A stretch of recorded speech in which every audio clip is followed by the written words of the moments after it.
Hello दोस्तों, तो अब हम डिस्कस करने वाले हैं some basic concepts of chemistry का क्वेश्चन नंबर 13। तो पहले पढ़ लेते हैं कि हमें क्वेश्चन में क्या गिवन है। तो पहले तो इन्होंने जस्ट आपको कुछ इन्फॉर्मेशन दे रखी है कि प्रेशर क्या होता है। तो आप सभी जानते हो, आप लोगों ने फिजिक्स में पढ़ रखा होगा, pressure is what, force per unit area, यानी कि फोर्स बाय एरिया। और जो फोर्स होता है that is equal to mass into acceleration divided by area. तो ये हो गया आपका प्रेशर का फॉर्मूला।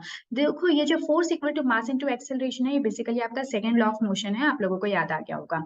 ठीक है, यहाँ से आप चाहे तो इनकी यूनिट्स को भी निकाल सकते हो। तो देखो, यूनिट कैसे हो जाएगी, जैसे मास है तो मास की यूनिट क्या हो गई आपकी, हो गई किलोग्राम। और जो एक्सेलरेशन होता है वो क्या होता है, डिस्टेंस बाय टाइम का स्क्वायर। तो डिस्टेंस हो गया आपका मीटर में और टाइम का स्क्वायर यानी कि ये जो टाइम है वो डिवाइडेड में है। और जो एरिया है आप सभी जानते हो, ये मीटर स्क्वायर होता है, राइट। तो ये चीजें हमें यहाँ से पता चलती है। साथ ही साथ इन्होंने ये बता रखा है कि वन जो पास्कल है that is equal to 1 newton per metre square.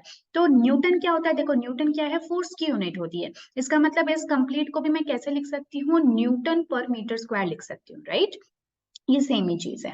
So if the mass of the air at sea level is 1034 gram per centimetre square. इन्होंने आपको मास दे रखा है सी लेवल का, जो कि कितना है पर सेंटीमीटर स्क्वायर, कितना मास पड़ता है 1034 ग्राम। तो आप यहाँ से देखो, आपको क्या क्या इन्फॉर्मेशन गिवन है। आपको किलोग्राम पर मीटर स्क्वायर की इन्फॉर्मेशन गिवन है। बस मुझे करना क्या होगा, इस ग्राम पर सेंटीमीटर स्क्वायर को किलोग्राम पर मीटर स्क्वायर में कन्वर्ट करना होगा, राइट। उसके बाद में क्या प्रेशर निकल के आता है इन टर्म्स ऑफ पास्कल, ये आप लोगों को फाइंड करना है। तो बेसिकली आप लोगों को लग रहा होगा कि जैसे थोड़ा टिपिकल है, बट ये इतना टिपिकल है नहीं, थोड़ा सा, लेकिन आपको उसको सिस्टमैटिक वे में जरूर करना होगा। ठीक है, तो सबसे पहले तो हम क्या करते हैं, जो हमारा 1034 हमें गिवन है ग्राम पर सेंटीमीटर स्क्वायर में, इसको हम चेंज कर लेते हैं किलोग्राम पर मीटर स्क्वायर में। तो आप सभी जानते हो कि जो ग्राम है, अगर उसको किलोग्राम में चेंज करना है तो मुझे 10⁻³ से मल्टीप्लाई करना पड़ेगा 10⁻³ से। ठीक है, तो ये किलोग्राम में कन्वर्ट हो जाएगा। और जो 1 सेंटीमीटर स्क्वायर है, तो सेंटीमीटर कितना होता है, 1 मीटर 100 सेंटीमीटर होता है। तो वन यहाँ पे मैं लिख देती हूँ, है ना। 1 मीटर आप सभी जानते हो कि 100 सेंटीमीटर होता है। तो 1 सेंटीमीटर कितना हो गया, 10⁻⁻² हो गया।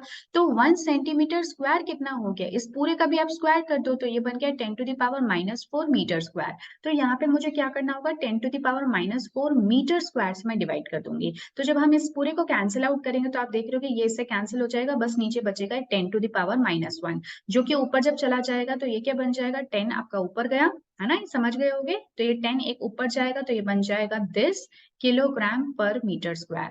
तो देखो मेरे पास क्या क्या इन्फॉर्मेशन आ गई, किलोग्राम पर मीटर स्क्वायर की मेरे पास इन्फॉर्मेशन है, but metre per second square मुझे अभी भी नहीं पता। बट ये जो बात हो रही है ये कहाँ की हो रही है, मास ऑफ सी एयर, इस एयर एट सी लेवल। तो एयर पे क्या लगता है, एक ग्रेविटेशनल फोर्स लगता है। And you know that the gravitational force is equal to 9.8 metre per second square. ठीक है, तो ये भी इंफॉर्मेशन मेरे पास है, ये भी इंफॉर्मेशन है, बट अब आप इसको क्या करो, इसको डायरेक्टली आप फॉर्मूला में पुट कर दो। So we know that pressure क्या हो गया, एम ए बाय एरिया। ठीक है, तो एम बाय ए, ये जो मास बाय एरिया है, इसकी इंफॉर्मेशन हमें गिवन है विच इज 10340। ठीक है, अब बात आ गई एक्सेलरेशन की। तो एक्सेलरेशन हमें गिवन है 9.8 मीटर पर सेकेंड स्क्वायर। बस अब आप इनको मल्टीप्लाई कर लो, so you will get your answer as 101,332.0 newton per metre square. ठीक है, ये मैं क्यों कर रही हूँ ये भी आपको बता देती हूँ, क्योंकि देखो 10340 जो है ये हमारा क्या था, इट वॉज इन किलोग्राम पर मीटर स्क्वायर। ठीक है, मैं इसकी इंफॉर्मेशन बता रही हूँ। और जो 9.8 है वो मीटर पर सेकेंड स्क्वायर है। ठीक है, मीटर पर सेकेंड स्क्वायर। तो मीटर से ये कैंसिल हो गया, तो बचा क्या हमारे पास, किलोग्राम। किलोग्राम, और ये आपका मीटर ऊपर चला गया -1 स्क्वायर। अब यहीं पे अगर आप इसको भी सॉल्व करते हो, सो you will get the same kind of information. जैसे दूसरा कलर चूज कर लेते हैं। सो बेसिकली यहाँ पे देखो, अगर ये m इससे कैंसिल हो जाए तो यही तो मिला आपको, किलोग्राम पर मीटर पर सेकेंड स्क्वायर। देखो एग्जैक्टली वही चीज है। तो ये इंफॉर्मेशन किसकी है, प्रेशर की। So this is one of the unit of pressure, जिसमें कि आप सभी जानते हो कि अगर हम kilogram metre per second square की बात करें, so that is equal to newton, और ये नीचे हो जाएगा divided by N M square. तो इसी को आप कैसे लिख सकते हो, n-2 Newton per metre square भी लिख सकते हो। तो ये भी आपकी प्रेशर की ही यूनिट हुई। Is that clear.